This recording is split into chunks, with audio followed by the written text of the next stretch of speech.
Chairman साहब, आपका बहुत शुक्रिया अदा करता हूं। बजट इस साल का 25-26 के बजट के बारे में डिटेल बताया गया है।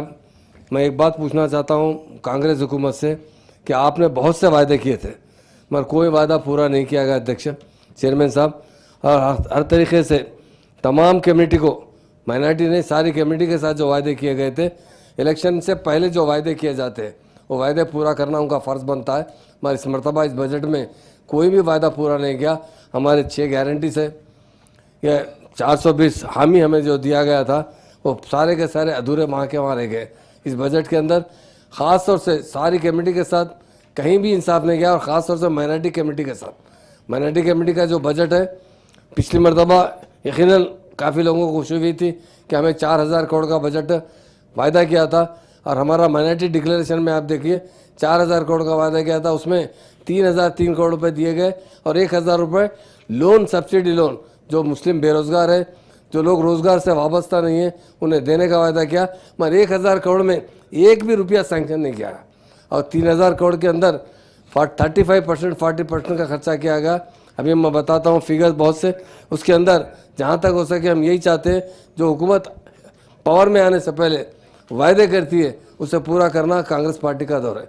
कांग्रेस पार्टी ने हमेशा 1-2 साल नहीं 48 साल हुकूमत की चेयरमैन साहब, कभी भी माइनॉरिटीज़ के एजुकेशन पर तवज्जो नहीं दी। हमारे जो रेजिडेंशियल स्कूल है दिन ब दिन अभी हाल इनका इतना ख़राब होते जा रहा है, वहाँ फूड प्रोवाइड जो किया जा रहा है, लोग रो रहे हैं, उनके बच्चे सेहतमंद के बजाय सेहत ख़राब होती जा रही है। उन बच्चों को अच्छी फूड प्रोवाइड करना चाहिए, उन बच्चों को अच्छे तरीके से एजुकेशन देना चाहिए, क्योंकि एजुकेशन जो होता है सबसे अहम होता है। हमारे माइनॉरिटीज़ कमेटी में एजुकेशन में बहुत बैकवर्ड है, ये मैं नहीं कह रहा हूँ, हर पार्टी का सर्वे अपना बताता है। जब टीआरएस की तरफ से भी सर्वे किया गया था हुकूमत बनने के बाद, तो उसमें पता चला था कि माइनॉरिटी कम्युनिटी एजुकेशन में बहुत पीछे, इसलिए केसीआर साहब ने रेजिडेंशियल स्कूल ओपन किया। कांग्रेस हुकूमत पिछले 48 साल यहाँ पर हुकूमत की, पूरे 48 साल में उसके साथ तेलुगु देशम भी 17 साल हुकूमत की, 65 साल के अंदर सिर्फ 10 रेजिडेंशियल स्कूल थे जिसमें 1000 बच्चे पढ़ा करते थे। केसीआर साहब ने 204 रेजिडेंशियल स्कूल खोले, इसलिए कि जब तक इस कम्युनिटी की जो बैकवर्डनेस अगर दूर किया जाए तो सिर्फ तालीम से दूर कर सकते हैं। आज वो स्कूल का हाल दिन ब दिन ख़राब होता जा रहा है। उसके अंदर हर किस्म से जो लोग बच्चे पढ़ रहे हैं वो जिस तरह पहले एजुकेशन हासिल करते थे उनमें जो खुशी थी आज वो नहीं। और महालक्ष्मी शाह इसके लिए ख़ास तौर से हमारी बहनों के लिए 2500 का वायदा किया गया था। इस बजट में कोई भी इसका जिक्र नहीं किया गया उस बात, क्योंकि वोट लेने से पहले जो वायदे करते हैं वो वायदे पूरे करना हुकूमत का फ़र्ज़ बनता है। हुकूमत ने महालक्ष्मी स्कीम को बिल्कुल नज़रअंदाज किया है।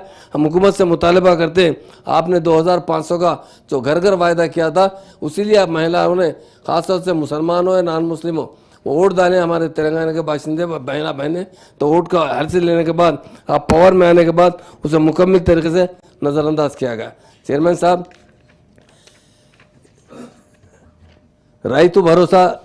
रैतु बीमा, रैतु भरोसा के अंदर हमारे किसानों को 10,000 से 15,000 का वादा किया गया, मगर वो भी मुकम्मल ना 10,000 मिल रहे हैं ना 15,000 मिल रहे हैं। लोग परेशान हैं, हमारे किसान खुदकशी करने की नौबत पे आ चुके हैं।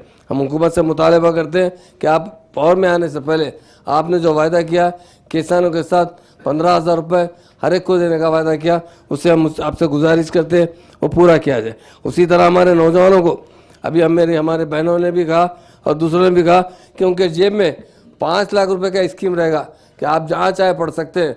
आज 1 रुपया भी स्कीम नहीं है, किसी को भी 5 लाख रुपए क्या 5 रुपये नहीं दिया जा रहा है। सिर्फ वायदे किए गए वो पूरा नहीं किया गया। इसीलिए आप देखिए कर्नाटक में कांग्रेस ने अच्छी मेजॉरिटी से जीती, उसके बाद तेलंगाना के अंदर फिर अच्छी मेजॉरिटी से जीती, क्योंकि 6 गारंटी ऐसे बताए गए थे कि 6 गारंटी में सारे लोगों को, माइनॉरिटीज़ को भी इंक्लूड किया गया था, उनमें अच्छे स्कीम बताए गए थे। मगर उसके बाद जितने इलेक्शन हो रहे, चाहे वो हरियाणा इलेक्शन हो, चाहे महाराष्ट्र का इलेक्शन हो, चाहे दिल्ली का इलेक्शन हो, कांग्रेस को हारना पड़ा। इस वजह से कि जो वायदे किए गए झूठे वायदे थे, आवाम को सिर्फ वोट लेने के लिए वो वायदे किए गए थे। वोट लेने के बाद वायदे पे अमलावरी नहीं हुई। दूसरे स्टेट में बताया गया, तेलंगाना स्टेट में देखिए हम इतनी अमलावरी कर रहे हैं, मगर जब लोग, आजकल कम्युनिकेशन इतना एडवांस हो चुका है, इलेक्ट्रॉनिक मीडिया और प्रिंट मीडिया, इमीडिएट एक दूसरे को न्यूज़ मिलती है। लोगों ने इंक्वायरी किया तो पता चला तेलंगाना में जितने वायदे किए गए थे वो वायदों पर अमलवारी नहीं है, इसलिए दूसरे स्टेट में कांग्रेस को शिकस्त का सामना करना पड़ा। मैं यही कहना चाहता हूँ कि जहाँ तक हो सके हम अपने लोगों को जो हम वायदे करते हैं, खासतौर से कांग्रेस ने स्टूडेंट के अलावा तेलंगाना हर मंडल में इंटरनल स्कूल खोलने का वायदा किया गया, आज तक कोई स्कूल नहीं खोला गया। और जो स्कूल रेजिडेंशियल स्कूल है उसे भी देखने की बात नहीं। और से स्कॉलरशिप का ये हाल है चेयरमैन साहब कि बच्चे अमेरिका, ऑस्ट्रेलिया, लंदन में पढ़ रहे हैं, बड़े परेशान है वो बच्चे। हम बार बार हुकूमत को तवज्जो दिला रहे हैं। मैंने कई बार कई लेटर लिखा है कि इन बच्चों का कम से कम इंस्टॉलमेंट देंगे तो बच्चे पढ़ सकेंगे। वहाँ पर उनको तालीम में कॉलेजों में उन्हें दाखिला नहीं दिया जा रहा है, और जो दाखिला ले चुके हैं बच्चे उन्हें सर्टिफिकेट नहीं दिए जा रहे। हमारे बच्चे परेशान हैं। और सर स्कॉलरशिप इतनी अहम स्कीम थी, केसीआर साहब ने उसके लिए 20 लाख रुपए देने का ऐलान किया और देते रहे। लोग कहते थे उस ज़माने में, मैं था एक बार, हमारे IAS अफसर भी कह रहे थे कि हमारे चीफ मिनिस्टर साहब से, साबिका चीफ मिनिस्टर साहब से, साहब ये 20 लाख की रकम बहुत बड़ी रकम है, हम रिफंड लेंगे। केसीआर साहब ने कहा कि मैं बच्चों को जो दे रहा हूँ इन्हें डेवलप होने के लिए, इन्हें आगे बढ़ने के लिए, तालीम हासिल करने के लिए दे रहा हूँ, पैसे लेने के लिए। अगर ये अच्छे हो जाएंगे तो अपने सारे ख़ानदान की किफ़ालत कर सकते हैं। ये बहुत अच्छी स्कीम है, पर आजकल काफ़ी इसके अंदर लोग परेशान हैं। मेरी हुकूमत से मुतालबा है उससे स्कॉलरशिप की स्कीम में उन्हें जहाँ वायदा किया गया उसे ज़रूर दिया जाए बच्चों को। इंदिरा इंड्लू देखिए, मकानात देने का वायदा, और मकानात के साथ साथ 5 लाख रुपए। आप ये देखिए माइनॉरिटी डिक्लेरेशन देखिए, इसके अंदर वायदा है कि जो माइनॉरिटीज है, जो बेघर है, उन्हें हम 5 लाख रुपए नकद देंगे ताकि वो प्लाट भी देंगे वो घर बनाने की बात। मगर आज तक एक को भी 1 रुपया नहीं मिला है, ना किसी को एक प्लाट मिला है। इसमें इतने वायदे किए गए, लोग वायदे देखकर ही वोट डालते हैं, वोट लेने के बाद वायदों को पूरा नहीं करना, ये सरासर नाइंसाफी है। हमारी कांग्रेस हुकूमत से यही गुजारिश है, आपने जो माइनॉरिटीज़ के लिए और दूसरी कम्युनिटी के लिए, किसानों के लिए जो वायदे किए वायदे पूरे कीजिए। ये बजट देखा जाए तो सिर्फ फिगर का हेर पेंच है, ये बजट के अंदर किसी किस्म के नए स्कीम नहीं है। और ख़ासतौर से तेलंगाना मूवमेंट में जो लोग पार्टिसिपेट कर रहे थे उन्हें भी वायदा किया था कि हम उन्हें एक प्लाट देंगे और उन्हें मकान बनाने के लिए पैसे देंगे। मगर तेलंगाना के लिए जो सेक्रीफाइस किए, पुलिस की लाठी का है, जेल को गए, उन्हें भी जो वायदा किया गया उसे मुकम्मल नज़रअंदाज कर दिया गया। हमारी हुकूमत से यही मुतालबा है कि जो आप वायदे किए वो पूरे किए जाए। खत्म कर दीजिए। होगा 1 मिनट बिल्कुल।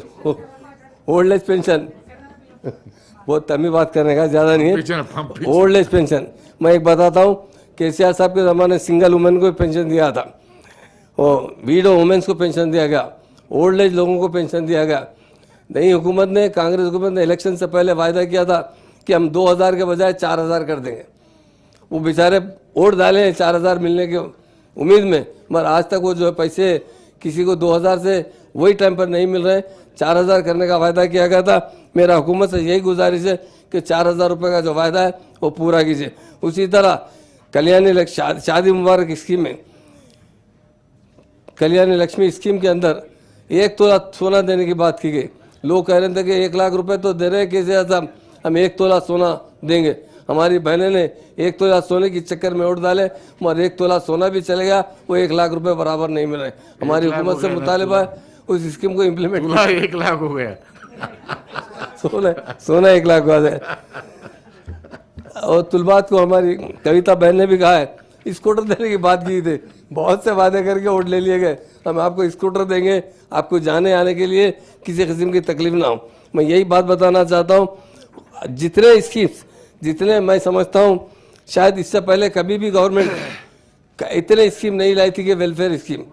इलेक्शन से पहले हमारे माइनॉरिटीज़ को खास तौर से अबुल कलाम तोहफा स्कीम लाई गई थी, जो हम बहुत खुश है। अरे बहुत अच्छी बात है भाई, जो बच्चे हमारे पढ़ रहे हैं उन लोगों को अगर ऐसा अमाउंट मिलेगा तो यकीनन उन्हें बहुत बड़ा इंकरेजमेंट मिलेगा। PhD मुकम्मल करने पर 5 लाख रुपए ऐसा बता दिया गया हुकूमत ने कि भाई आप PhD कंप्लीट करो, एक भी आदमी को आज तक नहीं दिया गया। उसी तरह पोस्ट ग्रेजुएशन मुकम्मल करने पर 1 लाख रुपए, एक भी 1 रुपया भी नहीं मिला है। ग्रेजुएशन की तकमील पर 25,000 रुपये, इंटरमीडिएट मुकम्मल करने पर 15,000 रुपये, 10वीं जमात कामयाब करने पर 10,000 रुपये। इस स्कीम में आज तक एक पैसा भी नहीं दिया गया। तो हमारा मुतालबा यही है कि बच्चों को ज़रूर इनकरेज कीजिए। हम भी बहुत खुश हुए थे कि अब्दुल कलाम स्कीम के तहत इन गरीबों को जो बच्चे तालीम हासिल कर रहे हैं उन्हें नकद रकम मिलेगी, मगर इसमें किसी किस्म का फ़ायदा नहीं हुआ। उसी तरह रिलीजियस बात करना चाहता हूँ कि अब हमारे जो इमाम मौज़न हैं, यकीनन वो उनकी हालत बहुत खस्ता है, चाहे इमाम हो, मौज़न हो, पादरी हो, जो भी हो, चाहे क्रिश्चियन चर्चों के लिए हो या क्रिश्चियन के लिए ग्रैंथिस हो। मैं यही बताता हूँ, वायदा जब करते हैं तो उसे पूरा करना चाहिए। कि इससे पहले कभी भी 48 साल में कांग्रेस ने 17 साल 18 साल में तेलुगु देशम ने 1 रुपया भी नहीं दिया था, क्योंकि लोग इबादत करने के लिए उनके वहाँ पर लोगों को अच्छा रास्ता बताते हैं। उन लोगों को हम हमेशा मदद करना चाहिए।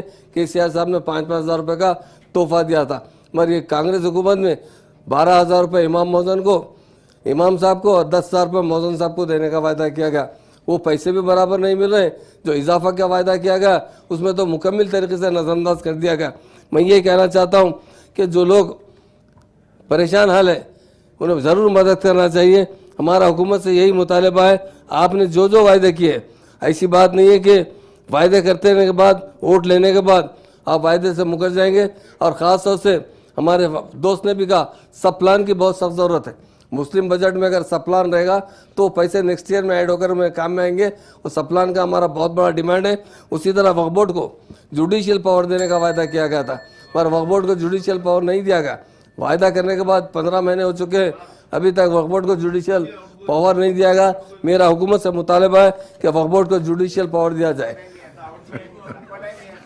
नेक्स्ट आ रहे हो दो ही बात है, एक बात और एक बताना चाहता हूँ चेयरमैन साहब, बजट के अंदर यकीनन 3005 करोड़ का बजट का ऐलान किया गया था, और सब्सिडी लोन के लिए 1000 करोड़ रुपये एक्स्ट्रा बजट देने का 4000 करोड़ का ऐलान किया गया था। टीआरएस के दौर में, बीआरएस के दौर में 23-24 के अंदर 2200 करोड़ था बजट, मगर उसमें 1800 करोड़ खर्चे किए गए थे, 1800 करोड़ रुपये खर्चा हुआ था। और इनका बजट 3003 करोड़ का बजट था, जिसमें जो खर्चा हुआ सिर्फ 14,000 करोड़। आप बताइए, बजट में इजाफा बताना मामूली बात है। तो इसलिए मैं बता रहा हूँ ये अकाउंट का हेर फेर है। और बजट के अंदर 400 करोड़ रुपये हमारी कांग्रेस बीआरएस हुकूमत का जो आखिरी पीरियड था 23-24 में, उसमें जो बजट का खर्चा हुआ था उससे 400 करोड़ रुपये पिछले साल में कम खर्चा हुआ है। हमारा हुकूमत से यही मुतालबा है, जो वायदा आप कर रहे हैं उसे पूरा कीजिए, और बजट को ज़्यादा से ज़्यादा खर्चा करते हुए अक़लियतों को फ़ायदा पहुंचाना चाहिए, अक़लियतों को हर तरीके से। और राहुल गांधी साहब ने प्रियंका गांधी साहब ने कहा कि अकॉर्डिंग टू पॉपुलेशन हर एक का शेयर मिलना चाहिए, मगर हम देख रहे हैं एक अक़लियतों के लिए अकॉर्डिंग टू पॉपुलेशन शेयर मिलता ही नहीं है। वजह हमारा पॉपुलेशन तो 12% से ज़्यादा है, एंड फॉर रिकॉर्ड के अंदर तो 12% है। हकीकत देखा जाए, जब हमारा सर्वे होता है ना, एक घर में हम 10 घर अंदर रहते हैं, एक नंबर आता है डोर नंबर के अंदर छोटे छोटे कमरे बनाकर लोग ज़िंदगी गुजारते हैं। मैं सर्वे जब किया जाता है तो खाली डोर नंबर ले लिया जाता है, एक ही घर का नंबर लेकर उसमें जितने लोग रहते लिखा जाता है। तो मेरी हुकूमत से ये कि पिछला सर्वे भी आपका सही नहीं हुआ, फिर से सर्वे करवाइए। और हमारा पॉपुलेशन 14-15% तक चले गया है, मैं 12% कहते हैं। बजट में भी हमारा हिस्सा उसी तरह दिया जाए, एम्प्लॉयमेंट के अंदर भी उसी तरह दिया जाए। और रिजर्वेशन 4% जो कांग्रेस दिए उसका तो हम शुक्रिया अदा करते हैं, मगर हम चाहते हैं कि माइनॉरिटीज़ को उससे ज़्यादा 12% है वहाँ तक पहुँचना चाहिए, क्योंकि यकीनन होना चाहिए सबसे पिछड़े हैं तो मुसलमान हैं। दूसरे सारे कौमों में हर तरीके से, तालीम से, हर महकमे के अंदर, हर डिपार्टमेंट में, हर जगह हमारा परसेंटेज घटता जा रहा है। चेयरमैन साहब, मैं हुकूमत से यही मुतालबा करता हूँ, हमारी सीता का बहन यहाँ मौजूद है, उनसे गुजारिश करता हूँ ख़ास तौर से क्रिमिनल राइट्स के बारे में। आप जैनूर के अंदर प्लीज़, नहीं, जैनूर के अंदर तेलंगाना जब से बना है, तेलंगाना बनने से पहले हमने 65 साल यहाँ पर रूल किया है। 65 साल में फिसादात होते रहे, परेशान होते रहे लोग मुसलमान को। जब थोड़ी थोड़ी मदद हो जाती थी, जब तक कांग्रेस हुकूमत आई है तो उसके बाद 2-3 फिसादात बड़े बड़े हो चुके हैं। ख़ास तौर से जैनूर का जो फिसाद हुआ, उसमें मेरी एक ही गुजारिश है कि उन लोगों को माली मदद की जाए। आप फिसाद तो आप कराते रहे, मगर हो जाते हालात की वजह से, तो उनसे कंपनसेशन अगर अच्छा देंगे, क्योंकि तकरीबन दुकानें काफ़ी दिन तक बंद रहे, 2.5 महीने तक वहाँ के दुकानात बंद रहे। अब दुकानात खोले हैं तो उन्हें कुछ मदद की जाए। कलेक्टर से सर्वे हुआ 2 बार भी और रिपोर्ट बाहर नहीं है। मेरी यही गुजारिश है, 1 बार 2 बार 3 बार हो चुका है फिसारत, मगर आइंदा ना हो, इसके लिए लैंड ऑर्डर को सख्त सख्त बनाया जाए। क्योंकि क्रिमिनल राइट्स 1948 से लेकर 1914 तक चलते रहे। 14 के बाद तेलंगाना बनने के बाद तेलंगाना में एक भी क्रिमिनल राइट नहीं हुआ। बहुत सख्त कानून नाफिज किया गया था। जहाँ जहाँ फिसादात होते थे वहाँ पुलिस को फुल अख्तियारात दिए जाते थे, फिसादात की रोकथाम किया जाए। पर इस मरतबा क्रिमिनल राइट्स और हालात भी लोगों के इनकरेज होते जा रहे, इस वजह से कि पुलिस का कंट्रोल सख्त नहीं है। पुलिस अगर सख्ती बरती जाए तो डेफिनेट कुछ नहीं कर सकता। आप देखिए कहीं ना कहीं मस्जिदों के सामने कुछ ना कुछ गड़बड़ होते जा रहे हैं। जुलूसें निकालने में लोग तशद्दुद कर रहे हैं।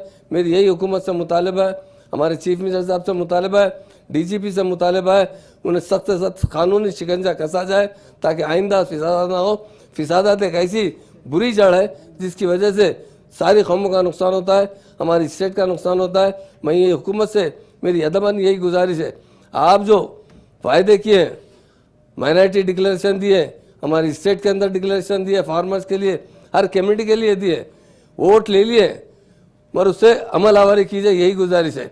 अगर वो अमल आवारी हो गई तो सारे गरीब लोग खुशहाल हो जाएंगे। हमारी चेयरमैन साहब, आपके ज़रिए हुकूमत से हमारा यही मुतालिबा है, डिक्लेरेशन के अंदर जो जो वायदे किए उसे पूरा कीजिए। Thank you very much. HN news के यूट्यूब चैनल को सब्सक्राइब करें और बेल आइकन को दबाना ना भूलें ताकि आपको हर नई आने वाली वीडियो का नोटिफिकेशन बर वक्त मिल सके।